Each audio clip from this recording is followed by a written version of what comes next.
মুসলিমদের সঙ্গে যেন এক অঘোষিত যুদ্ধ চালিয়ে যাচ্ছে ইসরায়েল। এমন কর্মকাণ্ডের আভাস এবং পরিণতি সম্পর্কে পবিত্র কোরআনে আগেই সতর্ক করেছেন মহান আল্লাহ তাআলা। তবে কি কোরআনের ভবিষ্যৎবাণী সত্যি হচ্ছে? সঞ্জিদা আজিজের ডেস্ক রিপোর্টে বিস্তারিত। পবিত্র কোরআনে মহান আল্লাহ তাআলা বলেছেন, আমি বনি ইসরায়েলকে পরিষ্কার বলে দিয়েছি যে তোমরা পৃথিবীর বুকে দুবার অনর্থ সৃষ্টি করবে এবং অত্যন্ত বড় ধরনের অবাধ্যতায় লিপ্ত হবে। অতঃপর যখন প্রতিশ্রুতির সেই প্রথম সময়টি এলো, তখন আমি তোমাদের বিরুদ্ধে প্রেরণ করলাম আমার কঠোর যোদ্ধা বান্দাদেরকে। অতঃপর তারা প্রতিটি জনপদের আনাচে কানাচে পর্যন্ত ছড়িয়ে পড়ল। এই ওয়াদা পূর্ণ হওয়ারই ছিল। অতঃপর আমি তোমাদের জন্যে তাদের বিরুদ্ধে পালা ঘুরিয়ে দিলাম। তোমাদেরকে ধন সম্পদ ও পুত্র সন্তান দ্বারা সাহায্য করলাম এবং তোমাদেরকে জনসংখ্যার দিক দিয়ে একটা বিরাট বাহিনীতে পরিণত করলাম। তোমরা যদি ভালো করো তবে নিজেদেরই ভালো করবে, এবং যদি মন্দ করো তবে তাও নিজেদের জন্যেই।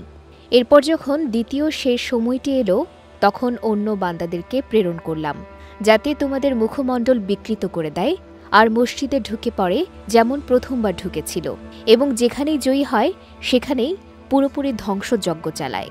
হয়তো তোমাদের পালনকর্তা তোমাদের প্রতি অনুগ্রহ করবেন, কিন্তু যদি পুনরায় তদ্রূপ করো, আমিও পুনরায় তাই করব। আমি জাহান্নামকে কাফেরদের জন্যে কয়েদখানা করেছি।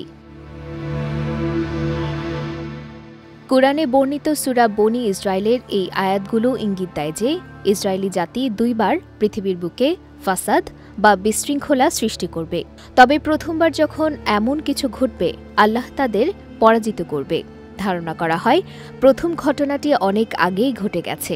খ্রিস্টপূর্ব 722 অব্দে ঘটেছিল বিখ্যাত অ্যাসিরিয়ান নির্বাসন, যার মাধ্যমে হযরত দাউদ আলাইহিস সালামের গড়া সাম্রাজ্যের পতন ঘটে। আল্লাহ বলেন, প্রথমবার যখন তারা পরাজিত হবে এবং তওবা করবে, তখন আল্লাহ আবারও তাদের শক্তি সম্পদ ও জনবল দিবেন।